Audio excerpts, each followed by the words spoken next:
नमस्कार भावांनो, बैलगाडा क्षेत्रातील देव वृत्समोद्वादश हिंद केसरी बकासूरबद्दल अपडेट घेऊन आलेलो आहे. बकासूर उद्याच्या मैदानात पळणार आहे की नाही, जर पळणार असल्यास नक्की कोणत्या मैदानात, उद्या तीन मैदानं कोणकोणती, तर मुंबईला एक ओवळी बिंजोड टॉपचं मैदान, म्हणजे ओवळी बिंजोड म्हटलं बकासूरचं घरचं मैदान असतं. ह्या मैदानात असेल का, की तीन फेऱ्याला एक घरचंच मैदान म्हणावं लागेल. मुळशीला देखील एक काय 1.5 लाखाचं मैदान आहे म्हणतात, आणि एक मौजे लिमला देखील एक मैदान आहे.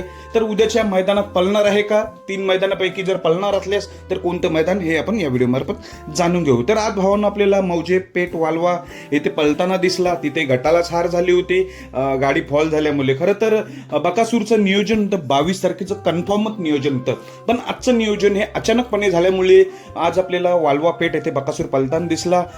22 तारखेचं तर कन्फर्म नियोजन होतं, कारण मी व्हिडिओ देखील टाकली होती. तर कोणतं मैदान, उद्याच्या मैदानात बकासूर 100% पळणार आहे. उद्या आपल्याला बकासूर पळताना दिसणार आहे.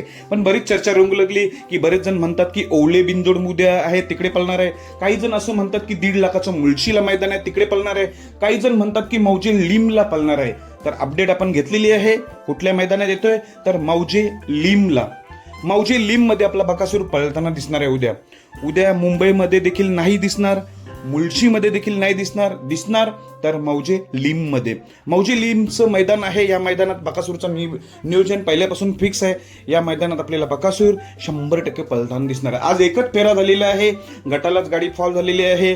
जरी आज तिन्ही फेरे जरी पळाला असतं तरी पण उद्या आपल्याला नक्की दिसला असता, कारण की उद्याचं नियोजन झालेलंच होतं.